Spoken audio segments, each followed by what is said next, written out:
Je vous ai raconté mon histoire, ce qui m'a amené à Jésus. Levez la tête, je vais vous le dire. Il y a quelque chose qui m'a bouleversé, qui m'a amené à Jésus. Vous savez, tant que tu n'es pas persécuté, spirituellement parlant, pourchassé par une entité spirituelle qui peut triompher de toi et de tes parents, tu ne trouveras pas véritablement le chemin du salut. Je vous le dis en vérité. Vous savez, je sors d'une région de la Côte d'Ivoire qui est réputée pour sa sorcellerie. Un de mes grands-parents, pour ne pas dire un de mes grands-grands-grands-parents, était reconnu. Il était sollicité même par des présidents d'Afrique de l'Ouest. Je vous parle de quelque chose. En 1975, mon père a décidé un matin que nous allions au village, dans notre village, le village de mon père. Et pourquoi? Parce que lui, il était un peu nomade. Il était mécanicien, il travaillait avec une grosse entreprise française. Il était un peu partout. Tantôt, il était à San Pedro, il a été affecté. Après, à Yamé.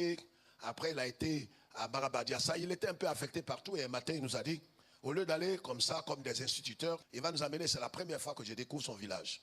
Nous arrivions au village. Écoutez-moi très bien. Vous allez voir la valeur intrinsèque d'être dépendant d'un homme surnaturel. Il y a des gens qui prétendent être chrétiens. Mais pourquoi est-ce qu'en vérité, ils ne peuvent pas affronter les entités spirituelles? Pourquoi tu n'es pas capable d'aller sur toi? Parce qu'en vérité, tu ne dépends pas d'une autorité supérieure. Je dis aujourd'hui, je sais en qui j'ai cru. Ça n'a rien à voir avec le titre de pasteur. C'est des futilités, les titres qu'on vous donne. J'arrive au village en 75 et puis on me présente mon grand-père, c'est-à-dire le père à mon père. Il fait des mystères. Je me souviens qu'un jour il pleuvait et puis il a sorti une épée, il a planté l'épée, la pluie s'est arrêtée. Je ne dis pas on dit, je vous dis ça.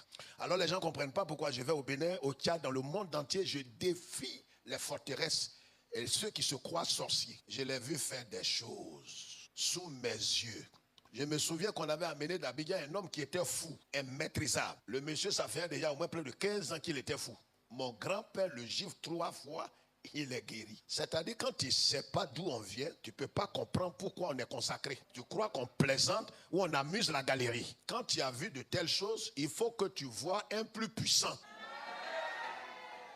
Il a eu le pouvoir de faire marcher des statuettes. Au point où quand il est mort en 76, je pensais que la vie s'arrêtait pour nous. Je vous parle sur la chair. Quand vous avez vu un homme faire de telles choses, vous êtes étonné, subjugué. Vous croyez que c'est un prophète. Quand mon grand-père est mort, alors les gens ont dit qu'il faut le laisser là parce qu'il va revenir à la vie. Un homme a surgi, voilà d'où commence ma conversion. Donc, il était dit que dans ma famille et dans la famille de mon père, les gens étaient cankés. C'est-à-dire ils étaient protégés et aucun sorcier ne pouvait les nuire.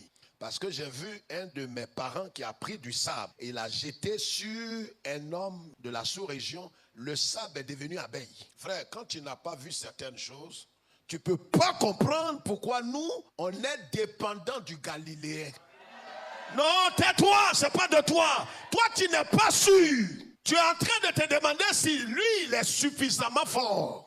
Un homme est apparu dans mon village en 77 et il a défié tout le village. Il a dit, lui, tout enfant qui mangera des galettes qu'il va trouver sur son chemin meurt le même jour. Les villageois ont cru que c'était un amuseur public. Et c'est cette année, je ne l'oublierai jamais jusqu'à ma mort. Ma mère, c'était pendant les vacances, était venue nous voir au village et est venue avec mon petit frère. Et comme dans tous les villages, le matin, le petit déjeuner était des galettes. C'est ce que ce monsieur ne veut pas te voir manger. Ça fait pas rire. C'est des choses qui ont brisé mon cœur, ma soeur. Quand j'en parle, j'ai les larmes aux yeux. Mon petit frère, on ne sait pour quelle raison, il est allé acheter des galettes et il a croisé le monsieur. Il est mort le soir. Tu ne comprendras jamais quand je suis ferme et carré dans certaines choses quand je parle de Jésus. Je sais d'où je viens. J'ai pleuré toutes les larmes de mon corps. Je ne savais pas ce que je disais. J'ai dit, j'irai jusqu'au bout du monde pour être protégé contre tout sorcier. Il a terrifié le village. Et c'est 2 ans après que les gens sont venus prêcher dans notre village, le village voisin, et j'ai donné ma vie au Seigneur.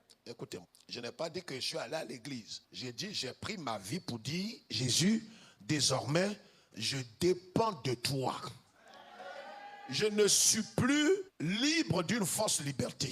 Je te donne ma liberté et moi-même, je vais être subordonné. Je veux dépendre de toi. Je veux être ton prisonnier. Je veux être ton esclave. Je ne veux plus vivre par moi-même et pour moi-même. Vous ne comprendrez jamais pourquoi je suis ferme sur le message de l'évangile. Et des pères m'ont aidé. Je suis resté ferme. Et c'est comme ça que je vais défier moi aussi le village pour dire. Et les gens pensaient que c'est juste aller à l'église. Quelqu'un m'a dit, le fait d'aller à l'église ne te garantit pas. J'ai dit, je ne vais pas à l'église. Je suis dans le Christ.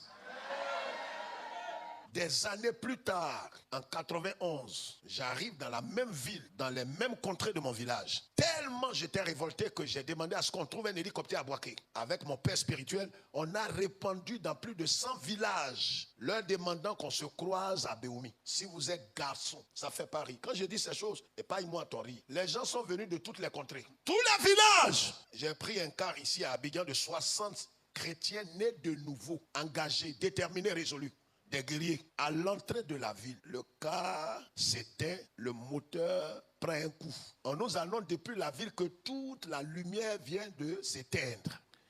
Il dit, on est déjà là, on est à 3 km, c'est qu'on va marcher parce que je vais mourir aujourd'hui.